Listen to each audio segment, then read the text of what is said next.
सरकार ने जाति जनगणना कराने का फैसला किया, कैसे देखते हैं, क्या कह सकते हैं? देखिए, ये मांग पिछले लंबे समय से आजाद समाज पार्टी काशीराम बहुत जोर शोर से उठा रहा है।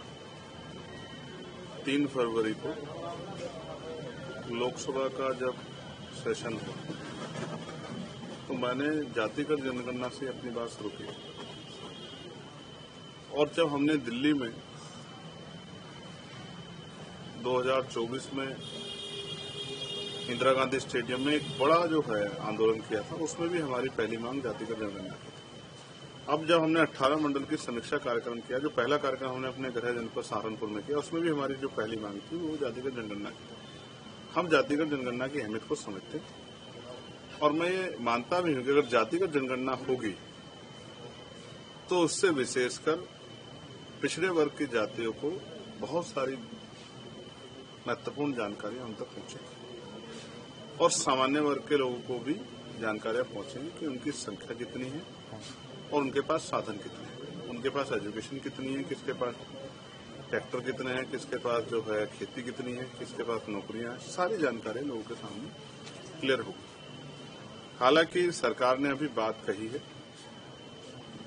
कोई डेडलाइन नहीं निश्चित की है कि इस डेट से करेंगे। बहुत बड़े पैमाने पे पार्टी के लोगों का यह मानना है कि बिहार इलेक्शन को, क्योंकि नीतीश जी ने पहले ही जो है बिहार इलेक्शन में बिहार स्टेट में जातिगत जनगणना कराई थी जब इससे पिछला अलायंस था, और उधर स्टैलिन भी जो है वो उन्होंने भी अपने यहाँ भी जातिगत जनगणना काम को आगे बढ़ाया है। तो ये भी माना जा रहा है कि चुनाव में बिहार के लोगों को ध्यान में रखते हुए भारतीय जनता पार्टी ने ये एक जमुला जो है चुनाव को ध्यान में रखते हुए फेंका। हालांकि मैं मानता हूं कि अगर जातिगत जनगणना होगी तभी इस पे भविष्य में कुछ ज्यादा कहा जा सकता है।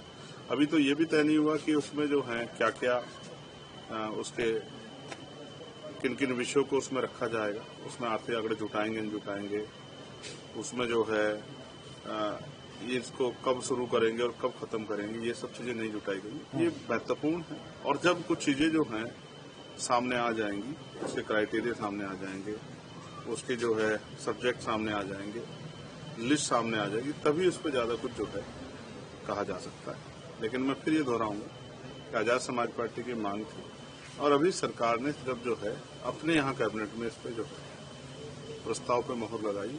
जब तक ये नहीं होती तब तक मैं मानता हूं कि इस पर ज्यादा बात करना और उसमें मैं जैसा मैंने कहा कि उनके विषयों की सारणी, क्योंकि 2011 में भी जातिगत जनगणना हुई थी। मैं 2 चीजें स्पष्ट कर देता हूं कि 1931 के बाद जितने भी कास्ट सेंसस हुए, क्योंकि ये हमारी सरकारों ने नहीं, ये ब्रिटिश गवर्नमेंट ने यहाँ शुरू किया था और उनके करने के पीछे कारण भी थे। इसका भी मैं एक उदाहरण आपको दूंगा कि जब ये 1935 में जो है जब एक्ट बना था, एक्ट 1935, उसके बाद जो है इसका एक बड़ा फायदा जब डॉक्टर बाबा साहब अम्बेडकर ने की पार्टी चुनाव लड़ा इंडिपेंडेंट लेबर पार्टी ने, तब महाराष्ट्र में उन्होंने चुनाव लड़ा और 175 में से 18 सीटों पर उन्होंने चुनाव लड़ा। और क्योंकि जातिगत जनगणना हुई, लोगों को जानकारियां हुई, लोगों तक खबर गई, तो आप ये समझिए 18 में से 14 सीटें डॉक्टर बाबा साहब अम्बेडकर की पार्टी जीती। इवन डॉक्टर बाबा साहब अम्बेडकर भी इलेक्ट हुए। ये लास्ट सेंसस था 1931 वाला। उसके बाद फिर पिछड़े वर्ग की जातियों का सेंसस नहीं हुआ, सामान्य वर्ग की जातियों का सेंसस नहीं हुआ। तो जब तक ये सेंसस नहीं होगा तो तब तक बहुत सारी चीजें क्लियर नहीं होगी। लास्ट 2011 में जो सेंसस हुआ और बाद में उसको कहा कि ये सेंसस नहीं था, ये सर्वे था। कांग्रेस ने जो खेल किया इसमें उन्होंने कहा कि हमने सोशियो और इकोनॉमिक जो है सर्वे कराया और सिर्फ SC/ST तक उसको सीमित रख दिया।